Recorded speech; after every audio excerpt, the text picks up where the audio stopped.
This is BYU Sports Nation, brought to you by the BYU Store, simulcast on BYU TV and BYU Radio.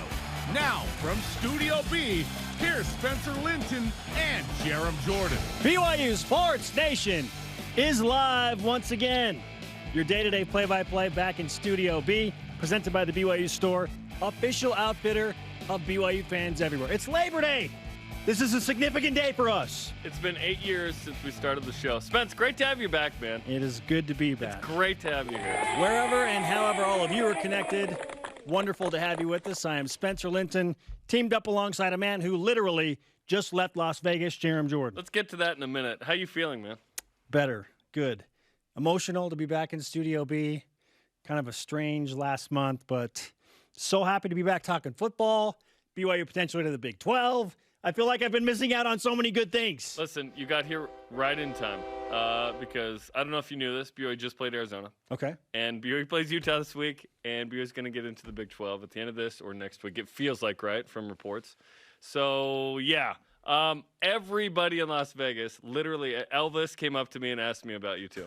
So it was crazy, man. The Fan Fest was incredible. Friday night, missed you there, missed you at the game, of course. But everybody asked me about you, including one Danny Ainge, including one Zach Wilson. Just everybody was like, how's Spencer doing? And so I said, he's just getting his strength back, and then he'll be back soon. So here we are. I didn't necessarily know it'd be Monday, so this is great. It was pretty overwhelming to have so many people ask about my health. And, in fact, on my way in, I stopped at a local gas station just to grab something really quickly and had a BYU fan say, hey, you don't know me. It's so good to see you off oxygen. How you feeling?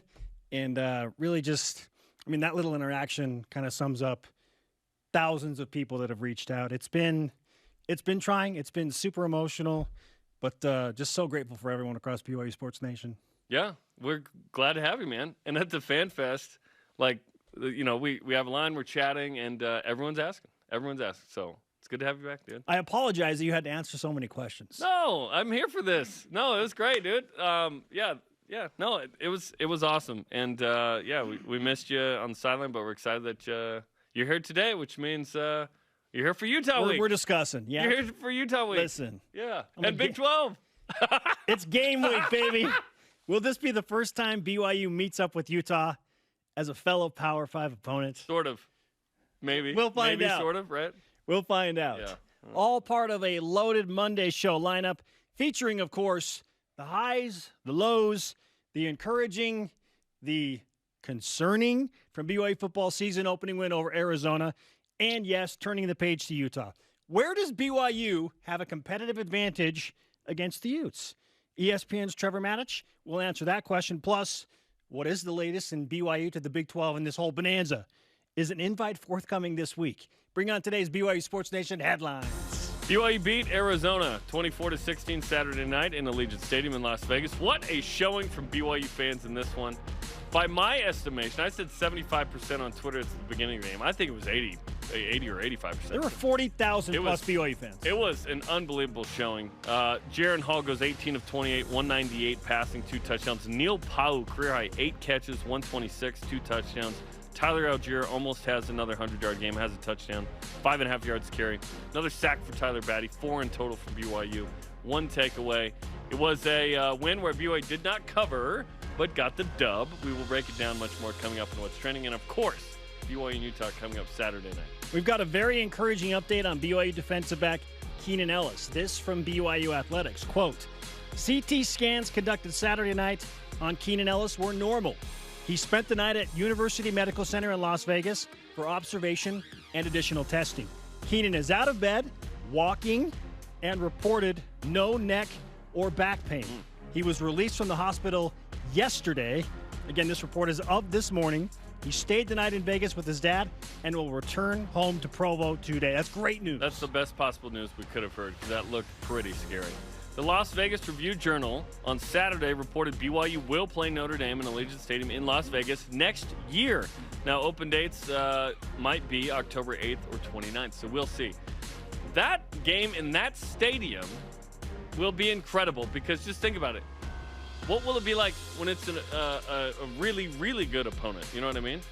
It was Arizona, longest losing streak in the country at 13 right now. Let alone Notre Dame.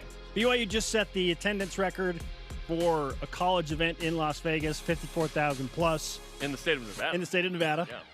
That'll be broken when BYU plays Notre Dame. That will be crushed, yeah. 13th ranked BYU women's volleyball remains unbeaten with a victory over Michigan State on Saturday night in straight sets, 25-14, 25-21, 25-19. Kenzie Kerber, she's really good. She's good. You've seen her play. She's good at the volleyball. Named the All-Tournament MVP. Whitney Bauer, Heather Nutting named to the All-Tournament team. BYU and Bowling Green in Pittsburgh, and Penn at the Fitzgerald Fieldhouse on the docket. The match will take place Friday, September 10th at noon Eastern time. They're playing Pitt as well. Pitt's top 10. So this is going to be BYU's first real test of the season, which should be fun. They're playing 3 matches in all, but Pitt's the big one. Ooh. Yeah. Resume builder. BYU's coming home at least 8-1, if not 9-0. Let's see.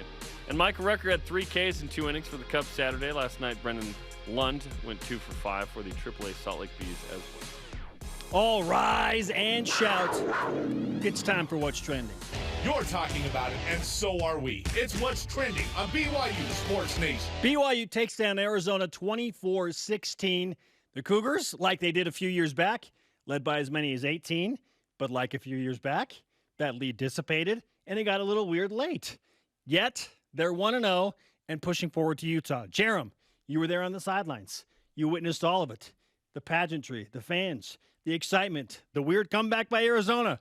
What happened against Arizona compared to what didn't go well or happened for BYU against Arizona in that season opener? Yeah, first off, winning's awesome. Winning's awesome. I know Arizona stinks. I called for a 2-touchdown win. Hey, BYU was pacing for that. And it's 21-3. 21-3 in the third quarter. The safety, the punt goes out at the 1. The safety, a weird stretch play to the left, didn't end up working out. And BYU gives up safety, touchdown, and then, Justice Smith has to make a field goal. What didn't happen was Jake Oldroyd didn't play. He's got kind of an injury that some days he can't go, and he couldn't go. He tried pregame. He was very focused, and I could see that he was, visibly bothered that he couldn't play. I was told he felt like he let his teammates down, but that's not the case. When you're injured, you just can't do it, right? So there was a lot of positive. Let's talk about it. BYU won the game. Yeah, hey, 1-0. John Wilner, you were wrong. Tyler Algier, 94 yards. Almost got a hundy again. Neil Pau, career game. Amazing. 8 for 126 and 2. Jaron Hall had moments where it was like, oh, this is the dude we've been waiting to watch, right? There were other moments offensively for BYU where the Cougars kind of struggled and made some weird plays, but all good. Hall finished the game. That's a positive. Hey, it hasn't happened until this game. He didn't get a concussion, right? Defense, 16 points allowed, 4 sacks, 1 takeaway. I like that. Chris Jackson atoned for the Coastal Carolina reverse with the 4th and 5. 11 yards, right? Then laid out a block on the next play to spring Keanu Hill. Mm-hmm. Rudy ran out the flag. That was cool. I talked to him. I asked him if he was offside in the movie. What do you think he said? Of course he said no. He said no. And I know it wasn't him. And what did you respond? Yeah. I said, well, agree to disagree. The band was there. That was cool. First time in 20 years they'd been to an out-of-state non-bowl game. That was cool. The pride of the Wasatch. Of the Wasatch. The power of the power of the Wasatch. Yeah, Tyler Batty had another sack. That means 5 sacks in 5 games. He's a beast, dude. Like, in person watching, I was like, this guy sticks out. And then some of the signs that BYU had that they put up. One is Bob Marley. One is Gandalf. I just love the creativity. Okay, what didn't happen that needs to happen, right? Nakua's didn't play. They're not quite ready with the hamstrings. Hopefully they will be this week. Max Tooley didn't play at linebacker. Max Tooley didn't play. Jake Oldroyd I mentioned. BYU didn't cover. Dallin Holker was targeted a couple times, didn't actually get a catch. But there was a lot of positive. Does BYU need to play way better than that to beat Utah? Obviously. BYU cannot play the way it played against Arizona and beat Utah. I don't see that happening. But there was a lot of positive. Make some tweaks. Kalani said as much after the game to me. I wish I could have that second half back. He said. Okay, so now for the concerning. And part of that second half was BYU's struggles against Arizona's receivers on the outside in space. Now, this is not something that has never happened to BYU. And frankly, a lot of teams across the country struggled defending athletic speed on the outside. So how does BYU address that? Because Utah certainly brings those type of receivers, and you better believe that the Utes were honed in on what Arizona was doing in the second half to cause BYU some problems. So that's a little bit of a concern. BYU gave up over 300 pass yards. When you're up 21-3, you are going to give up some pass yards because just naturally that other team is going to be chucking it. And you go into prevent defense. I'm not overly concerned necessarily about that number. But then I look and I see freshmen and Arizona, and I go, it's a little high. Like I would have liked, like 10 points allowed in this one. Although there were 2 missed field goals. I mean, Arizona easily could have been into the 20s. It could have been a 24-22 game. Yeah, I was hoping BYU would get into the 30s against that Arizona defense. Again, someone said, Jarom, you were wrong. They didn't win by whatever. No, Arizona still stinks. They have the nation's longest losing streak among FBS teams. They stink. So, therefore, I wish BYU would have played a little better.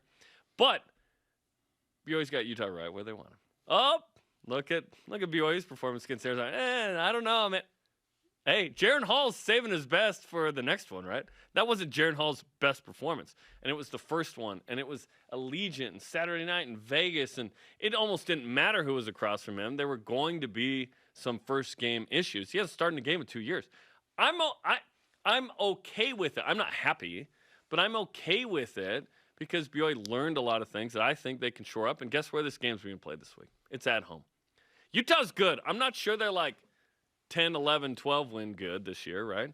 But I think they're 8, 9 win good. Maybe they're 10 win good. We'll see.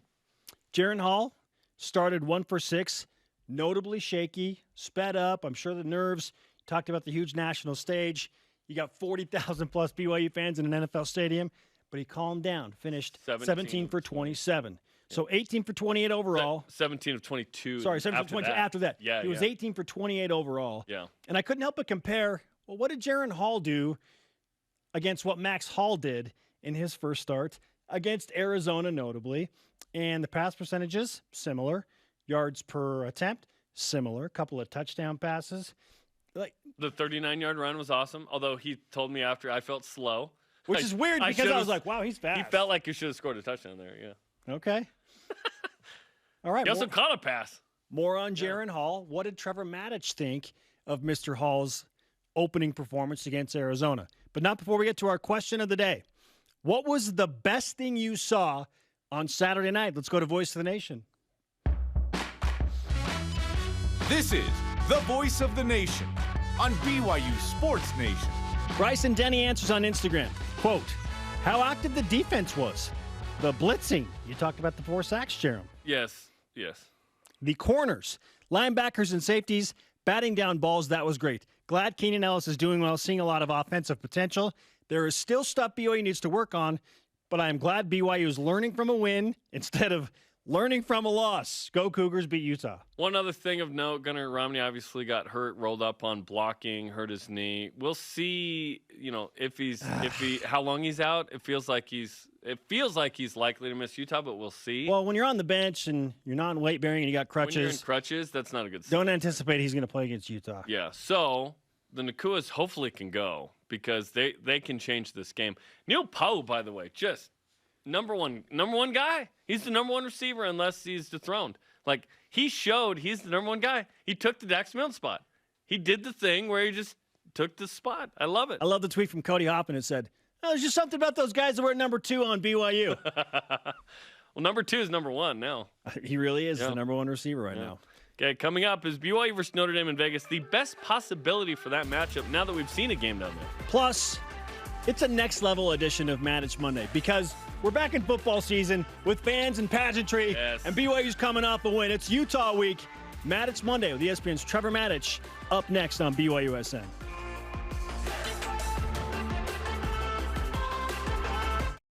They prefer to be bringing the heat, getting set for success,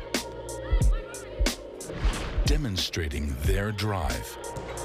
But when their blood and sweat turns to tears or anything else, we lay the groundwork for BYU's athletes to hit the ground running again, and you as well. Intermountain Healthcare, official medical provider for BYU Athletics.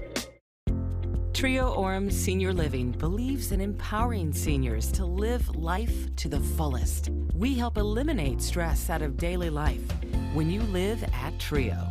Less time focusing on housework means you can socialize at one of our many events, with safety in mind, of course. And did we mention our spacious apartments with modern amenities? Learn more about setting up a private tour at trioorem.com. Hi, Spencer Linton here, letting you know when your company joins the BYU team as a corporate partner, your brand can be featured in sports programming on BYU TV and BYU Radio. In addition to all of the great games, you can be part of the BYU coaches shows, place your message in Countdown to Kickoff, basketball pre- and post-game shows, and each weekday on BYU Sports Nation. We invite your team to join ours and become a corporate sponsor of BYU Athletics. For details, email sponsorship@byu.edu today. This is BYU Football with Kalani Sitake and Greg Wrubell. When I was younger, I was a better dancer. Don't show any more dancing. Okay, good. I think we've developed some really good habits the last couple of weeks and looking to step it up again. A lot of great things can happen when they care. Not bad. That's good stuff. Hey. Yeah, thank you for ending on that one. That was a good one.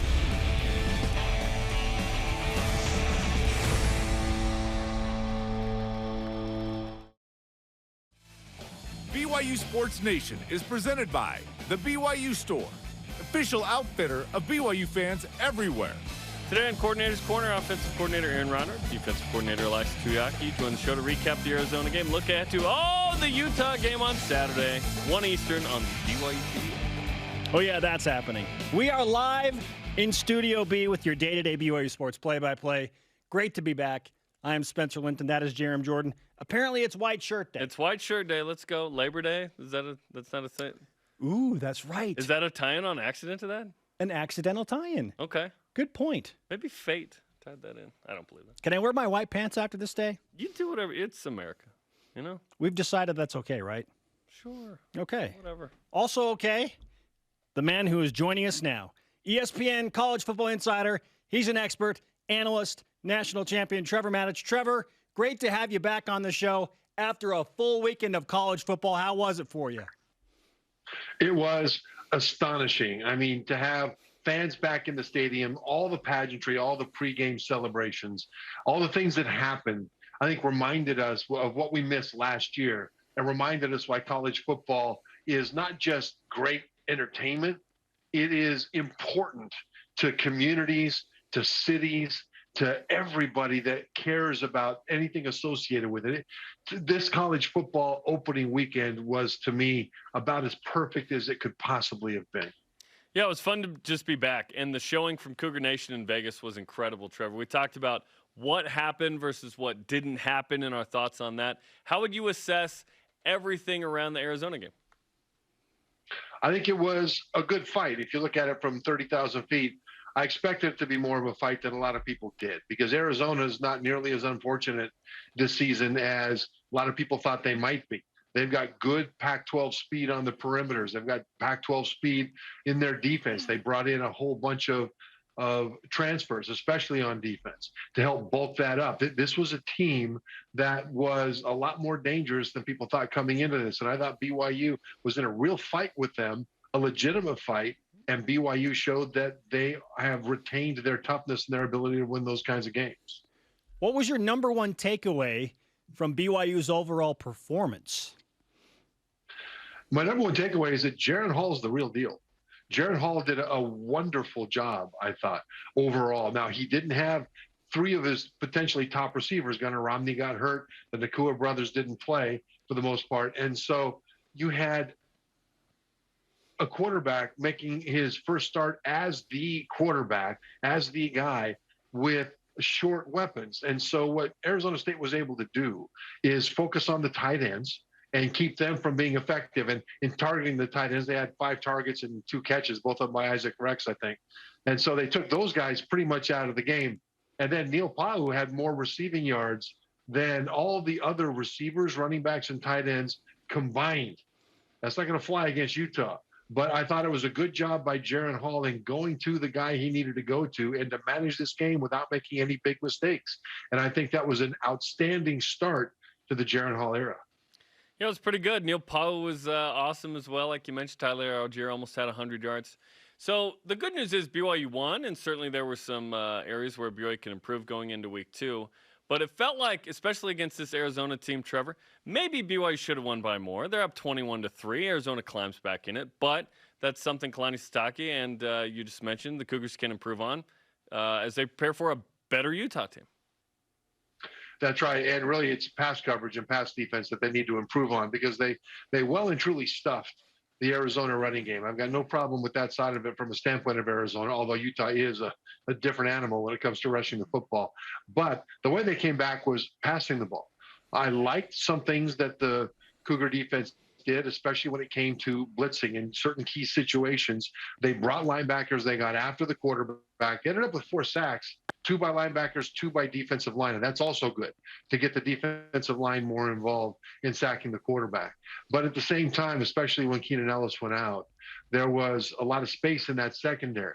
And they were able to get fast guys free in space. And that's something that they'll need to tighten up. Now, in fairness, a lot of defenses had trouble with that.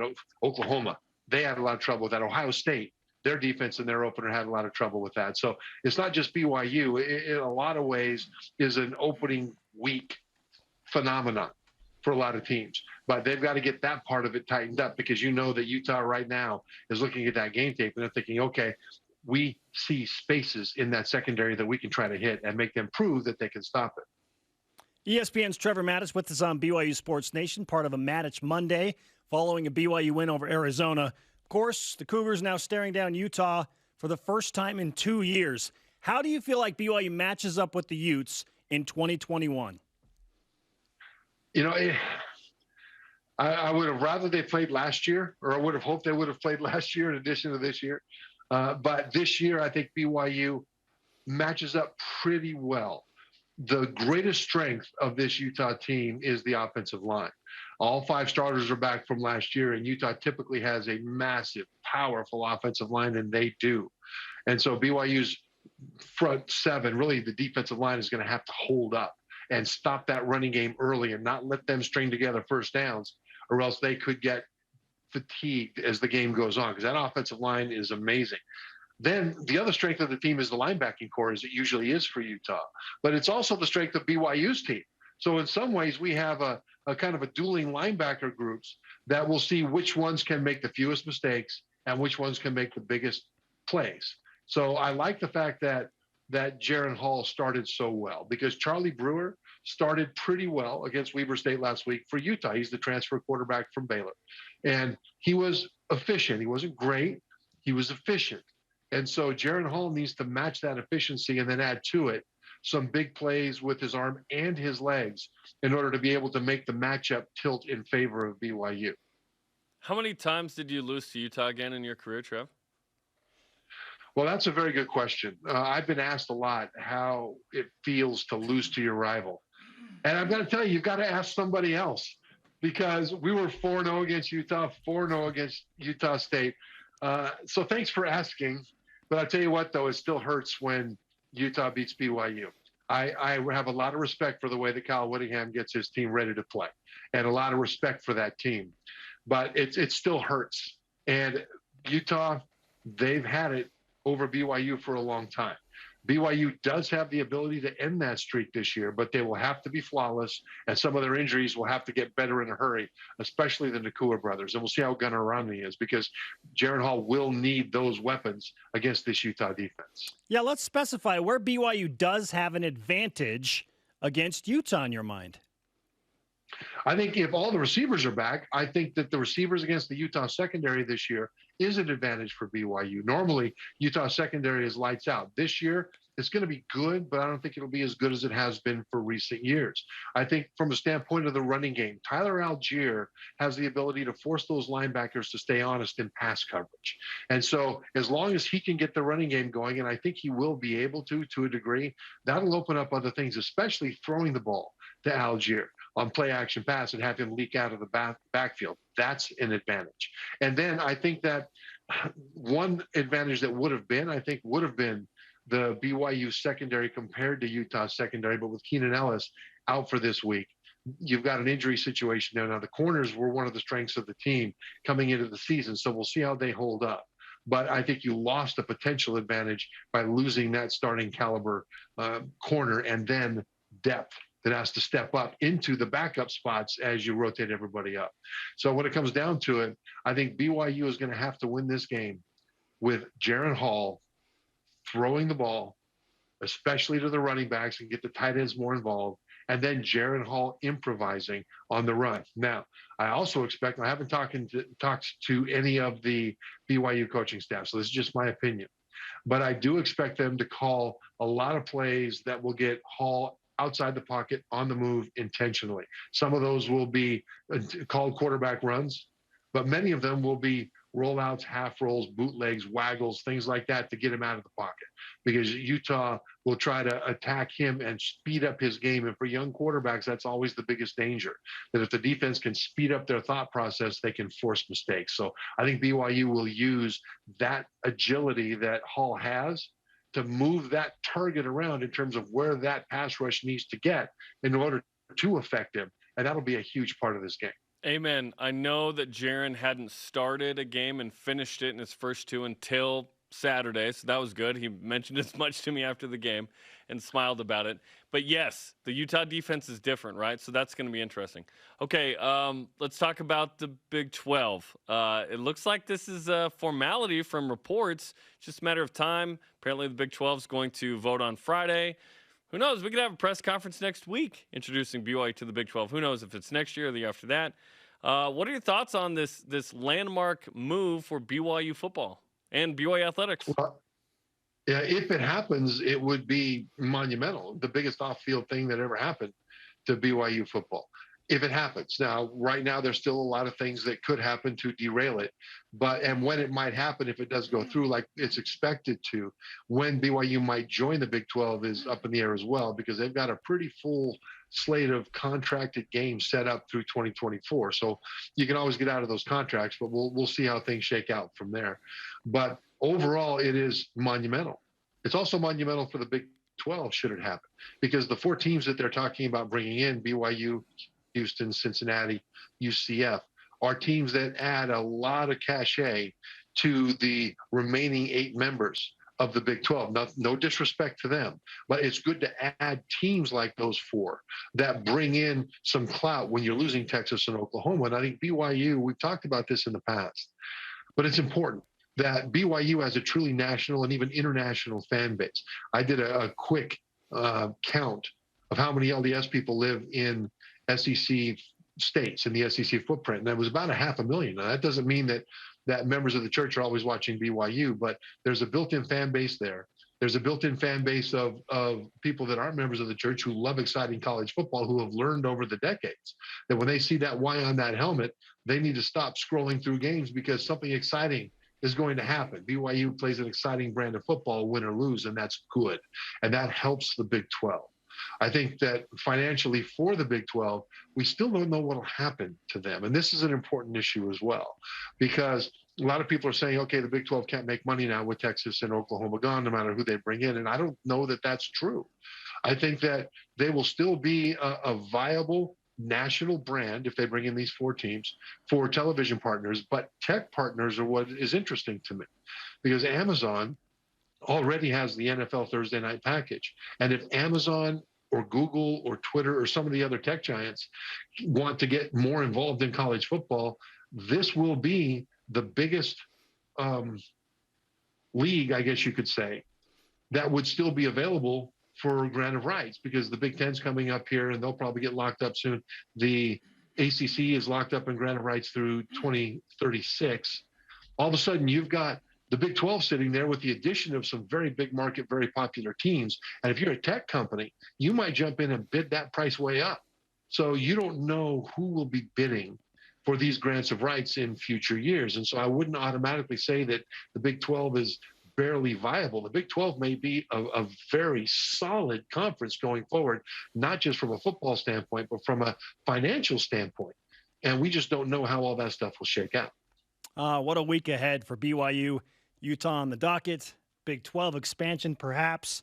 But let's finish with this, Trevor. You already talked about how nice it was to see fans and the pageantry of college football back. I think we can all agree on that. What was your biggest takeaway from the results over the entirety of week 1 of college football? Well, from the results, my biggest takeaway is that we're not sure about some things that we thought we were sure about. For example, Ohio State's defense, I thought would come in a lot better than they performed against Minnesota. Minnesota has a very good offense with a future NFL quarterback. But in terms of too many guys missing too many tackles against too many different Minnesota ball carriers and too many defensive backs misplaying the ball, even though they were close to the receiver when it came down, that's a concern and something that Ohio State will need to prove if they want to get into the top 4. Georgia and Clemson each faced an elite defense, and neither offense could do anything. Both offenses managed to score just 3 points. Georgia's defense outscored both offenses combined with a pick 6 in that game. So there are things that we don't know. But you talk about the pageantry. My favorite thing was when Florida State's Mackenzie Milton came in, the former USC quarterback who had a catastrophic knee injury a couple of years ago, might not have been able to even walk. Came back in when the starting quarterback lost his helmet, had to go out for a play, and immediately started to bring Florida State back to tie the game at the end of regulation and send it to overtime against top 10 Notre Dame. And I'll tell you, that to me was the thing that represented college football more than anything else in this week 1, that the greatness of the game that goes beyond what you see on the field in terms of entertainment, but what it means to people, to see his parents in the stands, his mother crying, the announcers framing that story for what it really was, which was a triumph of overcoming a catastrophic injury. And for him to have success on the field at the same time, to bring him back to tie the game, to send it to overtime, that to me represents college football. And the fact that it happened in week 1 after the pandemic season of 2020, to me was the perfect way to start this season. I love it. Well said, Trevor. So great to catch up with you and discuss football after a full weekend. We'll do it again soon. Thanks, guys. Trevor Matich of ESPN on BYU Sports Nation. Always great to have It's him, a man. real Matich Monday. Yeah, hey, we're in season now. Let's go, man. Coming up, BYU to the Big 12. We have the latest. Plus, what do you think of the uniform combo for BYU football against Utah? We'll dive into the details. This is BYU Sports Nation.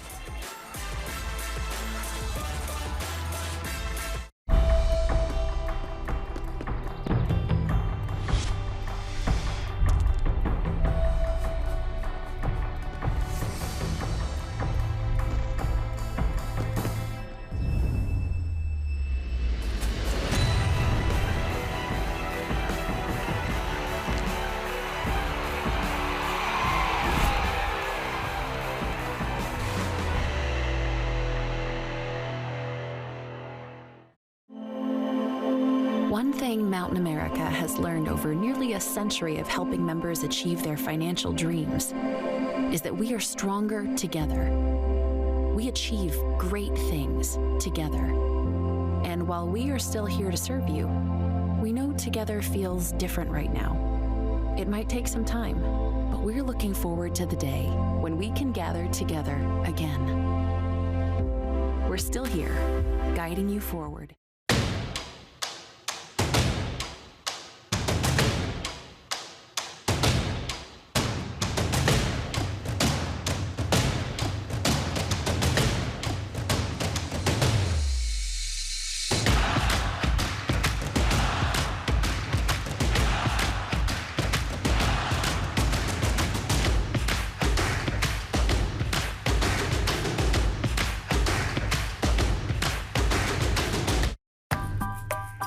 Familiar with the BYU TV app?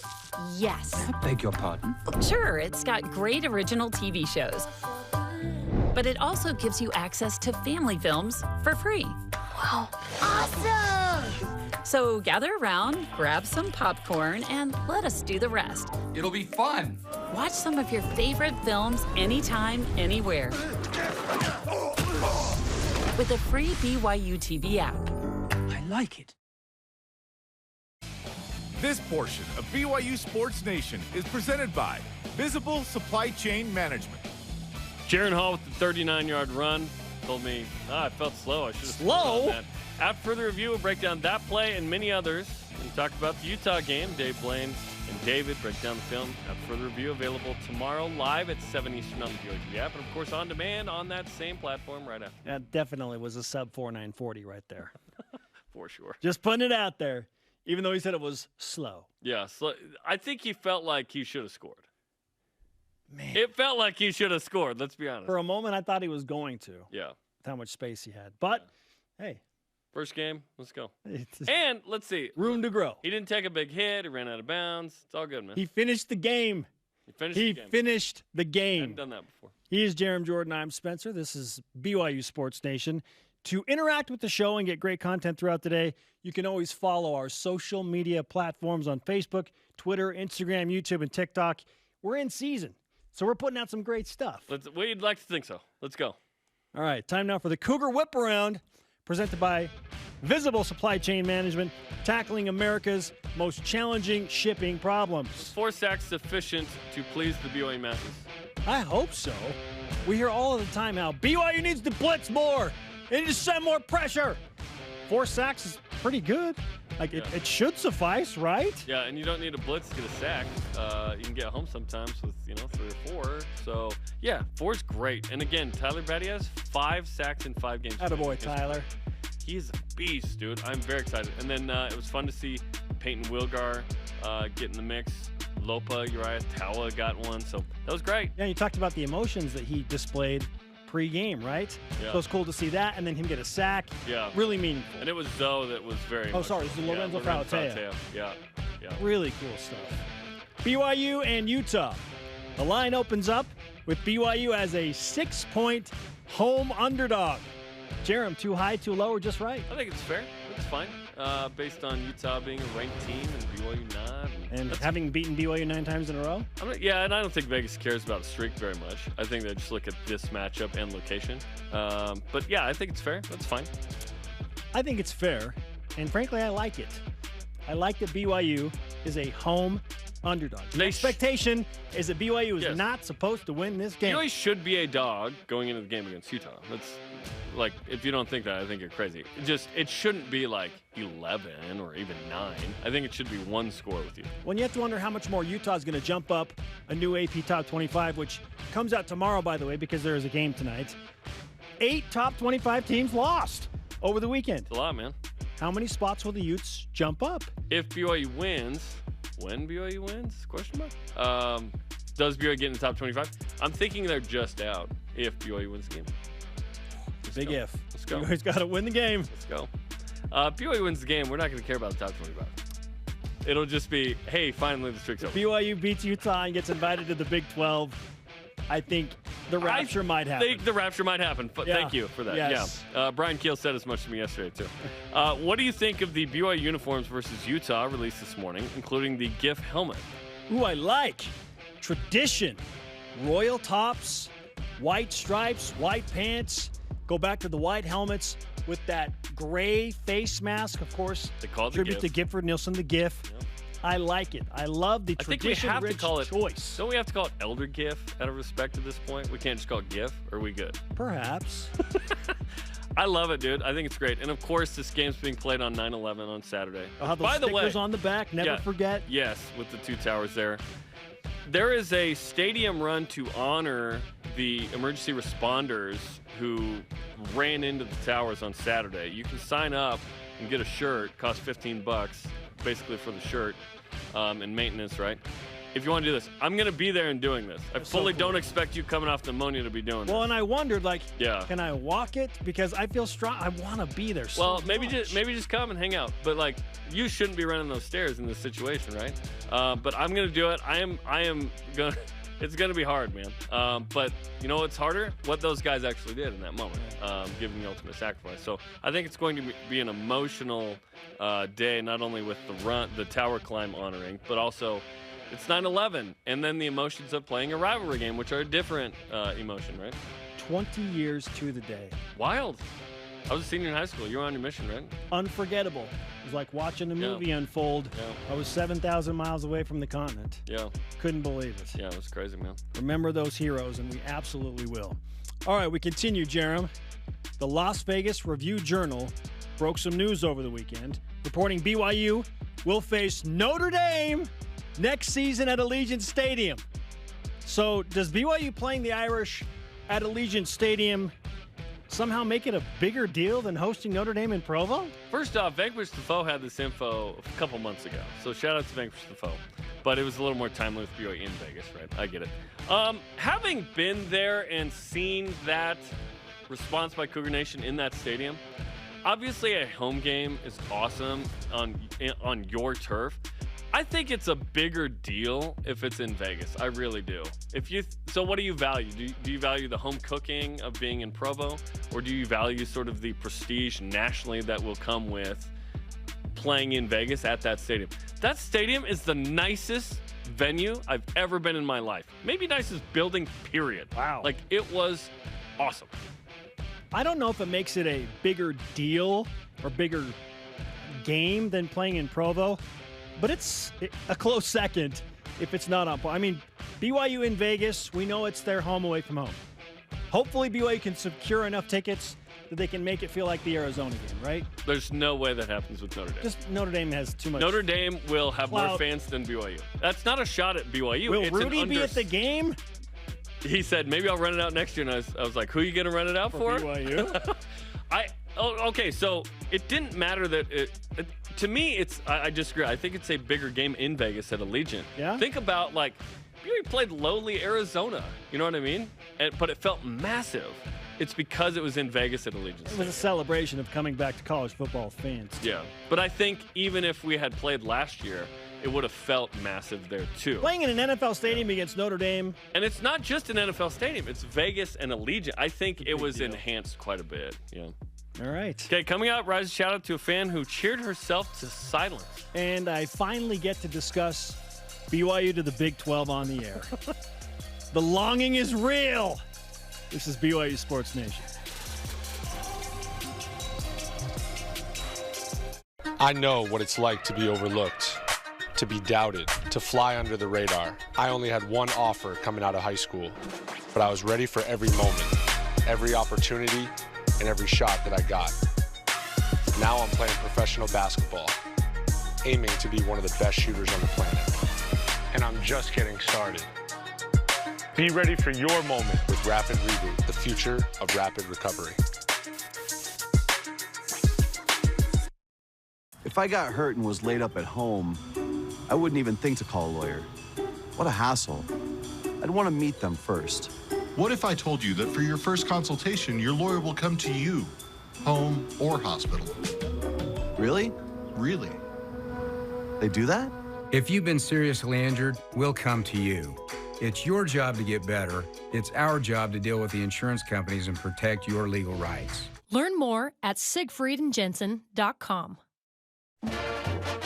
When BYU made such a difference in our lives, I think really helped mold us as to who we are. And so when we had that opportunity and came back to Boise and found out there was an active chapter, we thought, okay, that's something that I can really get behind and get involved in.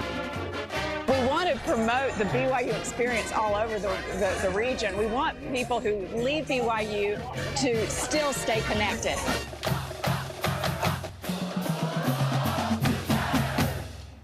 Let's kick off AFR on BYU TV.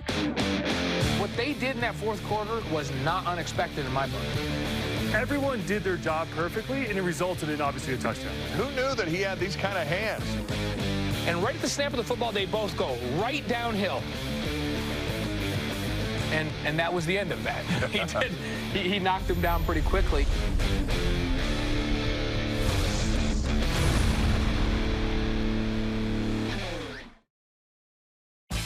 BYU Sports Nation is presented by the BYU Store, official outfitter of BYU fans everywhere.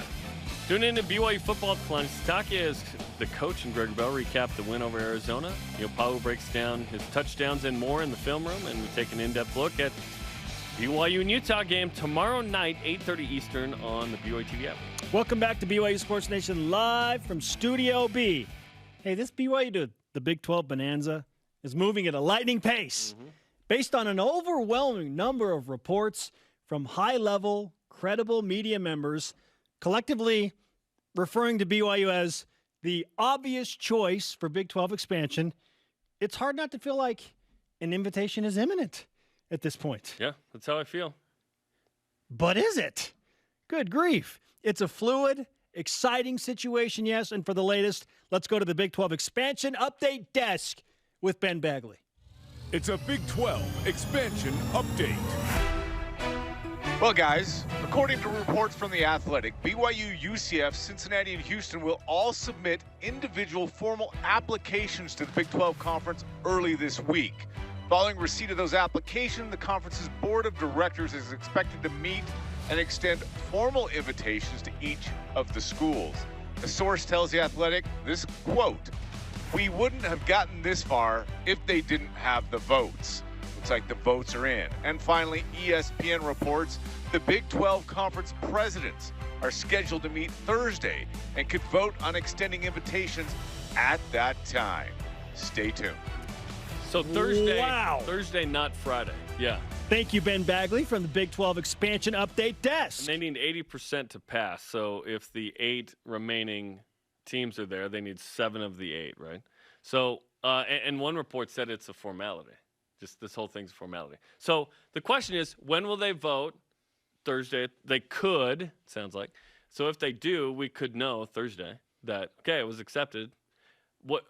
You need a press conference, you need an announcement, and then when would BYU be in the league? I wonder if BYU would be in the league next year. The Notre Dame game next year makes me feel like there's a possibility BYU's not in the Big 12 next year. But you could still play a non-conference game there. I do want to bring this up, and there's been some great research done by our homie Matt Brown. In many, if not all of the contracts that BYU has signed with future opponents, they've included a clause that if BYU joins another league, they are just out. They don't have to pay them off. Oh, the foresight involved in that. So very wise. There's a lot of games that BYU would have to cancel because all of a sudden your non-conference games are obviously dwindled down to a couple. You play Utah every year, and then you have to decide, are you playing Utah State, and do you play Boise State ever? Right? In Utah? And then that's your off, so that's like your non-conference? Well, Utah, automatically. You got to play them. Come on, let's play. And then who else do you have? You have FCS one game. I would recommend that. I know some people don't like that, but in a Power 5 league. Anyways, we'll get to all those details, but I'm wondering when this is going down, and then if indeed BYU's in, it feels like they are, then what? What year, and then what kind of scheduling does BYU have? Obviously, my scheduling philosophy thing just goes out the window. You're in a Power 5 league. It's gone. Nicole Auerbach is reporting that the supermajority is still 8 votes, meaning Texas and Oklahoma could vote no. Well, they're not going to be invited to vote. Well, apparently they're supposed to be there because they're still technically in the conference. I wonder if they'll even show up. And if I'm the other 8, I don't even invite them. They have nothing to do with this. They're ticked. Why would they have them there? Wow. Hey, yeah, we're weird meeting dynamic. over here, and then you're meeting over there. Like, no. Is there an opportunity for BYU to get in the Big 12 and still play Oklahoma and Texas for a few years before they depart? Yes, it feels like that's a reality, that could happen. And BYU is going to benefit greatly by being independent and being able to jump as soon as it can. One question I do have in this that I want to talk to Tom about eventually is, what's the relationship like with ESPN relative to this move? Because BYU is going to break a contract with ESPN to go to that. Maybe BYU has a clause in there as well. Not to mention the Big 12 sent a cease and desist. Sorry, to ESPN, hey, stop finagling with this. So I imagine that in the contract, there has been conversation like, hey, if we have the chance to jump, we're going to do that. And on Saturday, on Countdown to Kickoff, Dave McCann asked Tom Hummel about where BYU and the Big 12 stand right now. I love that everybody's talking about BYU this week, and we have a big game here tonight. I think I've said it. If I've said it once, I've said it 300 times over the last 17 years. We're going to put ourselves in a position where we have our student athletes being able to play against the very best athletes and teams in the country. And when we were in the Mountain West, we tried everything we could to play non-conference games and the really good teams in the conference. And then when we went independent, we expanded that quest, and we've continued to grow. And now we're at a spot right now where we just keep trying to keep that quest alive. And so we'll see what happens. Yes, we will. The quest, that didn't work in 08, but I think this one's going to work. So last week, amidst my comeback from the COVID pneumonia scenario. I couldn't help. I was too excited. I couldn't help but get involved in the speculation, the hypotheticals. Okay, of course. If these 4 teams are going and they join the 8, how would they break up the 2 divisions? And I'm in favor of give me BYU versus all of the Texas schools because it's a 2-hour flight. TCU, Texas Tech, and Baylor, Houston, and then Oklahoma State. Give me Oklahoma State, the 4 Texas schools, with BYU in the Big 12 West, we'll call it. And in the Big 12 East, Kansas, Kansas State, Iowa State, Cincinnati, West Virginia, and UCF. Yeah. And I had a few people respond to me saying, oh, the Big 12 East would be a cakewalk. And I'm looking at it going, Iowa State's ranked number 7. Cincinnati's ranked number 8. UCF's not a cakewalk. And neither is West Virginia. Only cakewalk is Kansas. But then in basketball, they come twice as strong. Which, by the way, I talked to someone about this related to the Big 12, what kind of basketball league that would be. Ken Palm numbers indicate that conference would be the number 1 basketball conference in the country. Holy shnikes. How about that? I do want to talk for a brief moment about the mindset that will quickly start to happen if it hasn't already happened, that we've been annoyed with about Utah, that will happen with us with Power 5 stuff. I passed the Thomas and Mack Friday afternoon, and this thought occurred to me immediately. Oh, boy. Oh, look at that group of 5 venue. Oh, it happened, and I was so disappointed. I was like, no, don't be a snob. We're going to get snobby about this. Just have a little chill. Let's just be cool. I know we're probably not. It's just a thought I had. Just don't be a Utah fan, Jarom. That I'm ashamed of. Don't go buy the Big 12 sticker. Well, I am. Put it on your car. I did tweet Friday night. Who's putting up that billboard? Welcome to Big 12 country. Now that's different. That would be an amazing troll job. BYU fans, don't stoop. Don't go get the Big 12 sticker. Oh, someone do the billboard. Blue. Someone do the billboard. Yes, the Point billboard. of the mountain. I-15 South. I'm fine with that. Buy unique. Yes. I'm fine with that. Just don't make the Big 12 stickers. Don't do it. Come on. I might get a Big 12 tattoo. Let's go. Coming up. No way. Our prop pick recap. And rise and shout. Quite literally, because the Cougars were definitely out and losing their voices in Vegas. Sacrifice your vocal cords for the betterment of BYU football. This is BYU Sports Nation.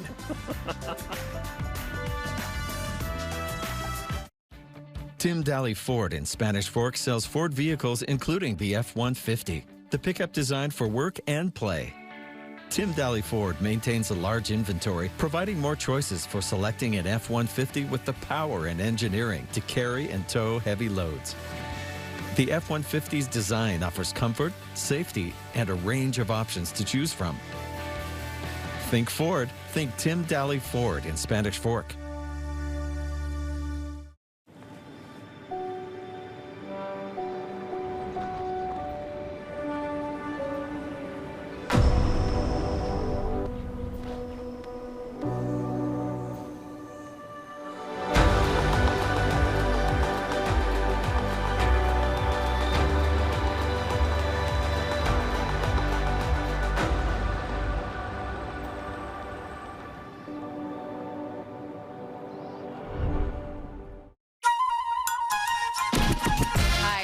Valentine Clark. And I'm Richie T. Every weekday morning on The Lisa Show, we share fun, inspirational, and relatable ways to make your life better. Think of us like breakfast for your ear holes. Yeah, think of us like that.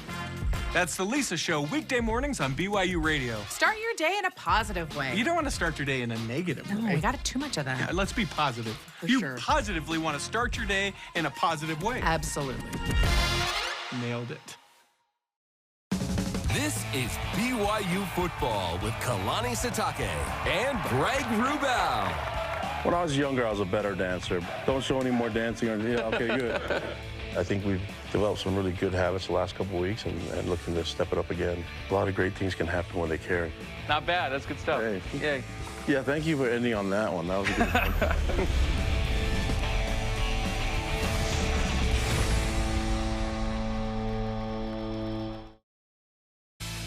This portion of BYU Sports Nation is presented by Mountain America, the official credit union of BYU Athletics. BYU Sports Nation always available on demand via the BYU TV and BYU radio apps. Or download the podcast. Just Google BYU Sports Nation podcast, subscribe, rate, and review. I just keep thinking about that billboard at Point of the Mountain, Jarom. We got to look into our budget. Maybe we'll just... BYU gets an invite to the Big 12. Yeah, maybe we'll just put that up. Who knows? All right, let's recap our first prop pick results from the 2021 BYU football season for the game against Arizona. Prop pick 1, Jarom. We asked the question, who will score the first points for BYU this season?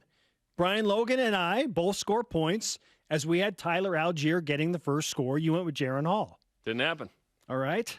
So 1 point for Bilo and for myself. First reception. None of us get it. It was Mason Wake. Ugh. Should have gone with Mason Wake, right? Well, yeah, in hindsight, sure. The fullback's always doing something. What year was it that it was 20 Braden Elbakri? 2016. Yeah, Braden against Elbakri Arizona. scored. It's always the fullbacks. Yeah, we're like, who's Braden Elbakri? That's what we thought in the moment. Prop pick number 3. Will there be more Jaron Hall touchdown passes or Ryan Rico punts, and how many? Brian Logan takes the point here. He nailed it right on the number. Ryan Rico, he said, we'll have 5 punts. Jaron Hall had 2 touchdown passes, so Bilo gets 2 points. I have 1. Jarom, you're still searching for your first. Now, here, unfortunately for Brian, Jarom, his take that BYU shouldn't go to the Big 12 is a whammy. Yeah, that one's bad. So he wipes out any further points or potential to score for the rest of the season. Yes, exactly. So you're 0. I'm glad that we could come to that decision. Okay. Unofficially. Our question of the day. What was the best thing you saw on Saturday at the BYU-Arizona game? Our elite voice of the day presented by Sundance Mountain Resort from @KSav07 on Twitter. BYU fans overwhelming a weak U of A chant with a massive BYU chant. It was incredible. It was incredible. It really was. Once that momentum started to swing to Arizona. Good job. Good effort. Yeah, no. You and your 12,000 fans or whatever you had there. I think they should have told him it was a basketball game, honestly. Right? Good grief. Today's Rise and Shoutouts presented by Mountain America, the official credit union of BYU Athletics. How about this? This is Leilani Stott. Her daughter, also named Leilani, sent us this video of her mom with the after effects of cheering from the nosebleeds at Allegiant Stadium. Mom, what did you think of the game last night? It was amazing. What was that? Can you speak We up? can't hear her. It's great. Wait, what? What'd you say? That's awesome, man. What are you doing? Mother of 7, outstanding BYU fan. That's awesome, dude. Our I thanks love to it. today's guest, Trevor Matich. Sorry to Dennis Pitta, ran out of time. For Jarom Jordan, I am Spencer Linton. Shout out to Wayne Latu. Watch a brand new episode of Coordinator's Corner live on the BYU TV app in 2 minutes. There's Greg Wrubell and Aaron Roderick. Go Cougs!